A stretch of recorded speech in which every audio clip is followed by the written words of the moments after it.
Good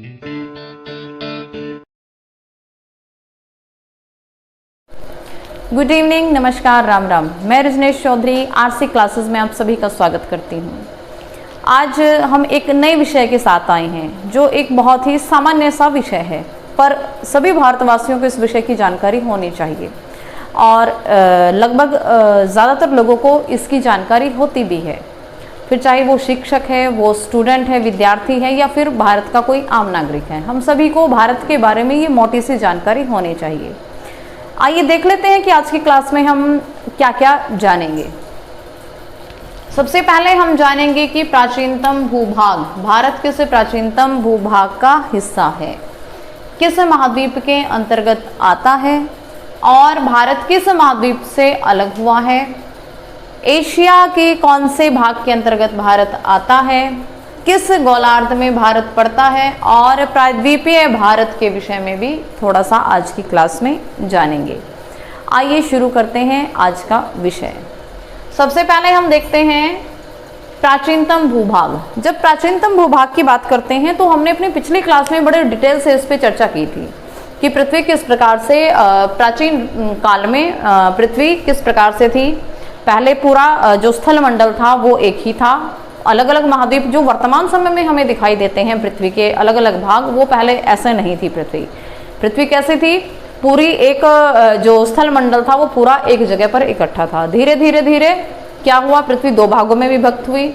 एक उत्तरी गोलार्ध जिसको हम बोल सकते हैं एक दक्षिणी गोलार्ध, या जो उत्तरी भाग था वो अंगारा लैंड कहलाया और जो दक्षिणी भाग था वो गोंडवाना लैंड कहलाया।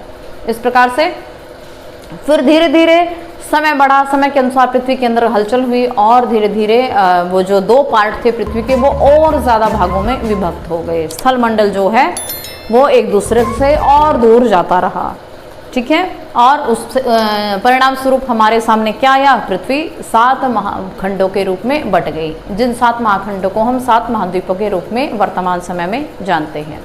तो जो प्राचीनतम भूभाग है, जो प्राचीनतम पृथ्वी थी, 2 भागों में बटी थी, एक थी अंगारा लैंड और दूसरा गोंडवाना लैंड। जो भारत है, भारत पृथ्वी के जो प्राचीनतम भूभाग है गोंडवाना लैंड, गोंडवाना लैंड का हिस्सा है, गोंडवाना लैंड।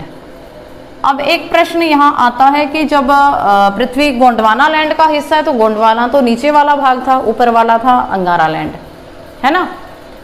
तो इसको क्लियर करने के लिए आप अपना जो पिछला वीडियो है चैनल पे उसको देख लेना, वो वहाँ से क्लियर हो जाएगा आपको अच्छे से। महाद्वीप की जब हम बात करते हैं तो हम सभी को पता है कि जो भारत है वो एशिया महाद्वीप के अंतर्गत आता है। एशिया महाद्वीप जो यूरोप से मिला हुआ है, यूरोप से टच है, एशिया महाद्वीप। अब एशिया महाद्वीप में भी मुख्य रूप से अगर हम बात करते हैं कि जो एशिया है उसमें भी मुख्य रूप से भारत दक्षिण एशिया के अंतर्गत आता है। दक्षिण एशिया, एशिया का जो दक्षिणी भाग है भारत उसके अंतर्गत आता है, दक्षिणी एशिया के अंतर्गत।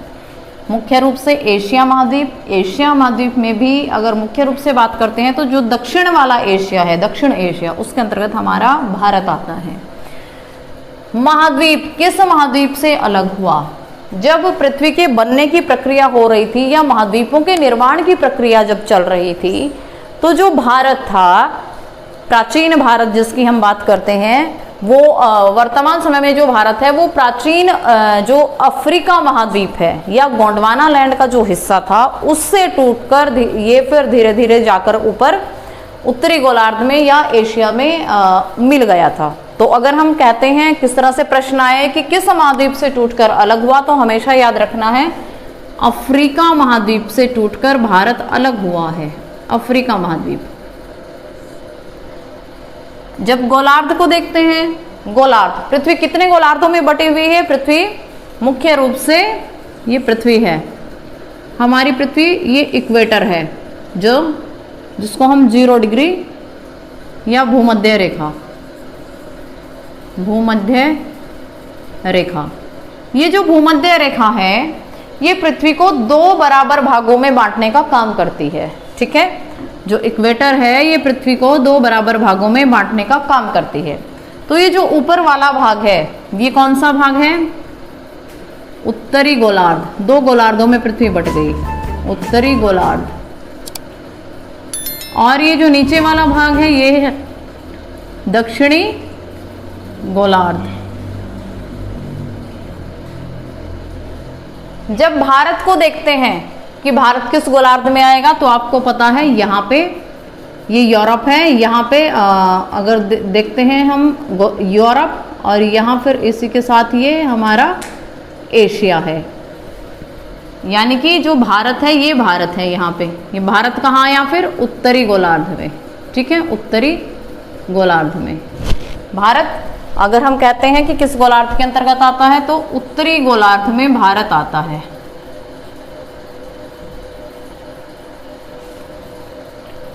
प्रायद्वीपीय भारत। अब कई बार एग्जाम्स में प्रश्नों को बड़े घुमा फिरा के पूछा जाता है। हमें पता है कि जो भारत है प्राचीनतम गोंडवाना लैंड का हिस्सा है, ठीक है। लेकिन अगर भारत में भी पूछा जाए कि भारत में भी मुख्य रूप से जो प्रायद्वीपीय भारत है वो किसका हिस्सा है, हमें पता है एशिया का है, क्योंकि एशिया महाद्वीप में आता है, गोंडवाना लैंड का है। और एशिया में भी दक्षिण एशिया में हम रहते हैं, भारत जो है वो दक्षिण एशिया में है। लेकिन मुख्य रूप से जो प्रायद्वीपीय भारत है, प्रायद्वीपीय भारत को बोला जाता है कि गोंडवाना लैंड का जो हिस्सा है या भाग है, मुख्य रूप से प्रायद्वीप भारत में भी अगर हम कहते हैं मुख्य रूप से गोंडवाना लैंड का हिस्सा, तो वो प्रायद्वीपीय भारत है। प्रायद्वीपीय भारत समझते हैं जिसको हम कहते हैं जो नीचे वाला भारत है, दक्षिण वाला भारत, 3 ओर से जल से घिरा हुआ प्रायद्वीपीय भारत, वो गोंडवाना लैंड का मुख्य रूप से गोंडवाना लैंड का हिस्सा प्रायद्वीपीय भारत है। तो इस प्रकार आज की क्लास में हमने जाना भारत जो देश है, प्राचीनतम जो पृथ्वी का भूभाग था उसमें गोंडवाना लैंड का हिस्सा है, ना कि अंगारा लैंड का। अगर गोलार्ध की बात करते हैं तो उत्तरी गोलार्ध में आता है, और उत्तरी गोलार्ध में आके फिर महाद्वीप एशिया महाद्वीप है। और उसमें भी अगर हम स्पेसिफिक बात करते हैं एशिया में भी, तो दक्षिण एशिया में हमारा भारत आता है। और इसके ऊपर हिमालय पर्वत एक सीमा बनाता है, और हिमालय पर्वत के नीचे वाले जो देश हैं वो भारतीय उपमहाद्वीप के अंतर्गत आते हैं, जिनमें सबसे बड़ा देश भारत है। जो इम्पोर्टेंट बात है वो है कि किस महाद्वीप से अलग हुआ है भारत। भारत अफ्रीका महाद्वीप का प्राचीनतम हिस्सा है। अफ्रीका महाद्वीप से टूट करके धीरे धीरे जब पृथ्वी के निर्माण की प्रक्रिया चल रही थी, उस समय में ये फिर एशिया से मिल गया था जाकर के। तो मुख्य रूप से अगर हम ये बात याद रखें कि जो अफ्रीका महाद्वीप है उससे कट के भारत अलग हुआ है, ठीक है।